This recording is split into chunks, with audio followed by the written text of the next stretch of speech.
Pictured is the 2000-2001 logos of all 30 NHL teams. This is a direct consequence of the clusterfuck that was the 1990s. But my question is this: did the NHL expand too quickly? Well, it can be argued that since the NHL is still around and making big bucks, that their expansion plan went fine in the 1990s. There are plenty of contradicting evidence that points to the contrary. Now, whether that had to do with the NHL making a profit is entirely irrelevant.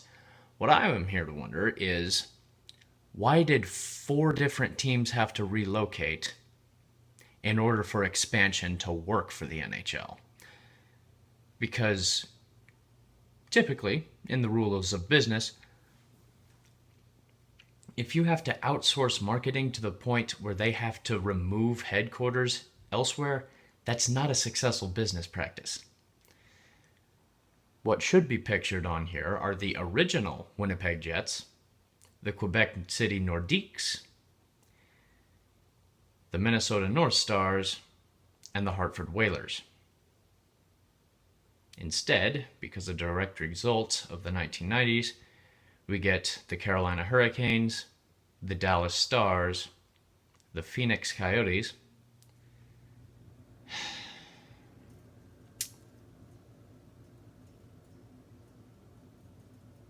and the Colorado Avalanche.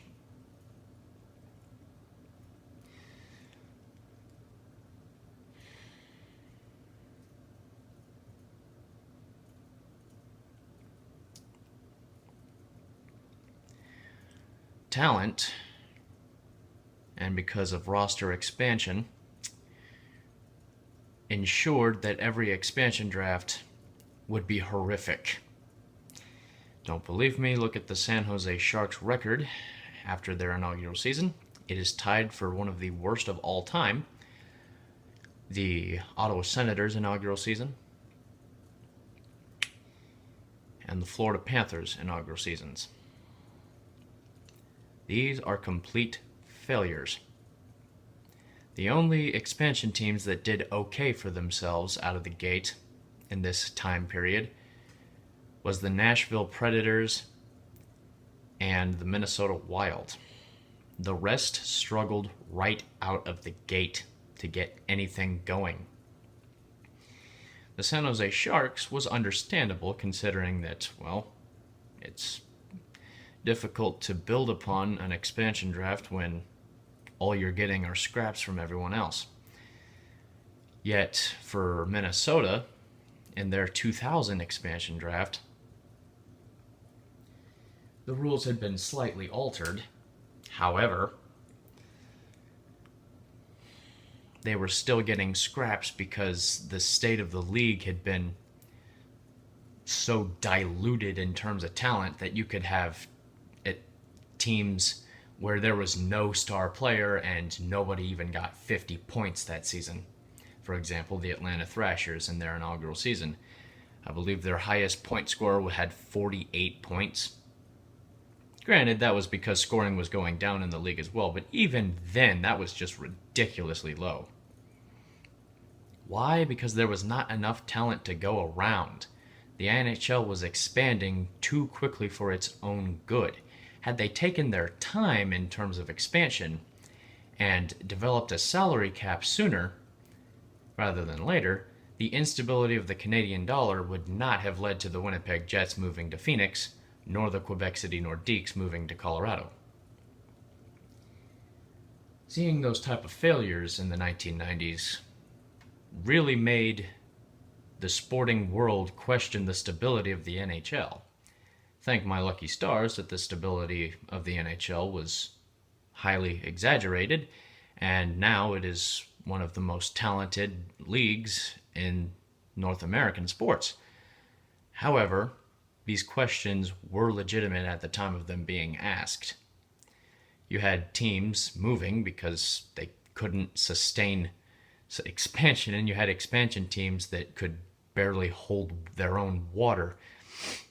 And then you also had league scoring going way the hell down, while physicality and the neutral zone trap were making scoring nearly impossible. The state of most of these franchises were absolutely livid bad.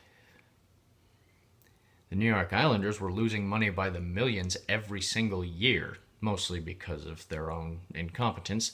The New York Rangers, due to not having a salary cap, would just spend money on all the local talent instead of actually rebuilding a team.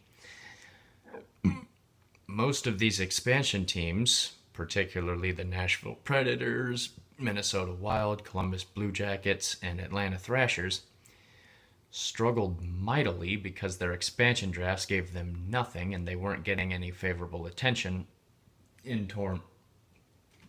terms of future expansion drafts. For example, the San Jose Sharks were not immune to the Florida Panthers expansion draft, and that became very tough to build expansion teams up when they're getting stripped down by other expansion teams down the road, which only further fed into the whole idea of, hey, there's not enough talent to go around.